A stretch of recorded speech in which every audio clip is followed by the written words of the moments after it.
আসসালামু আলাইকুম। দেশবাসী, ইমানদার পার্টি এবং হিজবুত তাওহীদের মাননীয় ইমাম সেলিম সাহেবের এই দুইজনের মনোভাব একই চিন্তা ধারণা, দুজনে একই চিন্তা। তারা দুজনই চায় যে এই বাংলার জমিনে যেন আল্লাহর খেলাফত করা হয়, আল্লাহর দিন প্রতিষ্ঠা হয়, আল্লাহর আইন, আল্লাহর বিধান প্রতিষ্ঠা হয়। এই দুই ব্যক্তির একই মতামত, একই চিন্তাভাবনা, একই মনোভাব। এখন যদি এই দুই ব্যক্তির কেউ রাষ্ট্রের ক্ষমতায় বসে, অন্যান্য ইসলামী দলগুলো, অন্যান্য রাজনৈতিক দলগুলো সবাইকে নিয়ে যদি সম্মিলিত ইসলামী খেলাফত সরকার গঠন হয়, তাহলে এই দেশের জনগণ সুখে শান্তিতে বসবাস করতে পারবে। কোনো প্রকার দলাদলি, মারামারি, কিলাকিলি কিছু থাকবে না। শান্তিপূর্ণভাবে তারা বসবাস করতে পারবে। তবে সমস্যা হবে যারা এতদিন বাস স্ট্যান্ড, টেম্পো স্ট্যান্ড, বিভিন্ন স্থানে চাঁদাবাজি করে খাচ্ছেন, তাদের জন্য একটু কষ্টকর হবে। যারা চুরি, ছিনতাই, ডাকাতি, রাহাজানি করে, তাদের জন্য একটু কষ্টকর হবে।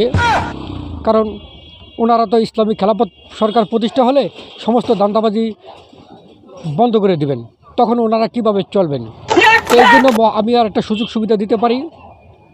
আপনারা যারা যে দেশে ইসলামী খেলাফত চলুক এবং আপনাদের একটা ভালো কোনো ব্যবস্থা হোক সেটাও চান, তাহলে আপনারা আমাকে বোরসারা পর্দার মধ্যে বানাইতে পারেন। আপনারা যদি আমাকে পর্দার মধ্যে বানান, তাহলে আপনাদের জন্য বিশাল একটা সুখবর দিয়ে দেব। সেটা হচ্ছে, যারা এতদিন টেম্পো স্ট্যান্ড, বাস স্ট্যান্ডে চাঁদাবাজি করে তাদের সংসার পরিচালনা করতেছেন, আপনাদের আর চাঁদাবাজি করা লাগবে না। আমি ক্ষমতায় আসলে আপনাদের জন্য একটা মাসিক ভাতা বা কাজের ব্যবস্থা করে দিব। প্রয়োজন একটা অটো, ভ্যান, রিক্সা কিনে দিব। আর যদি শিক্ষিত হন, তাহলে একটা সরকারি চাকরির ব্যবস্থা করে দিব। তাহলে আর আপনাদের এই চাঁদাবাজি, দান্দাবাজি করে খাওয়া লাগবে না। অতি উত্তম। তবে ওনারা যদি ক্ষমতায় আসেন আমাকে ছাড়া, তখন একটু সমস্যা বেশি হবে। কারণ ওনারা তো ডাইরেক্ট অ্যাকশন নেবে, এলোপাতাড়ি শুরু করবে। এলোপাতাড়ি যদি ডাইরেক্ট অ্যাকশন নেওয়া শুরু করে, তাহলে আপনাদের আমও যাবে, সালও যাবে। এখন আপনারা কি করবেন সেই সিদ্ধান্ত আপনাদের নিতে হবে। যদি আপনারা সুখী শান্তিতে থাকতে চান, তাহলে আমাকে দেশের প্রধানমন্ত্রী বানাতে পারেন।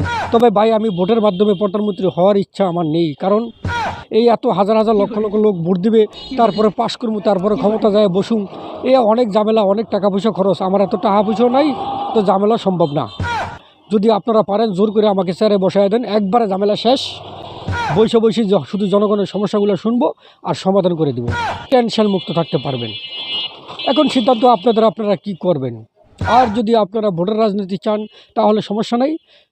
যারা নির্বাচনে দাঁড়াইছেন তাদের মধ্যে ভালো একজন লোক দেখে আমার ভোটটা আমি তাকে দিয়ে দেব।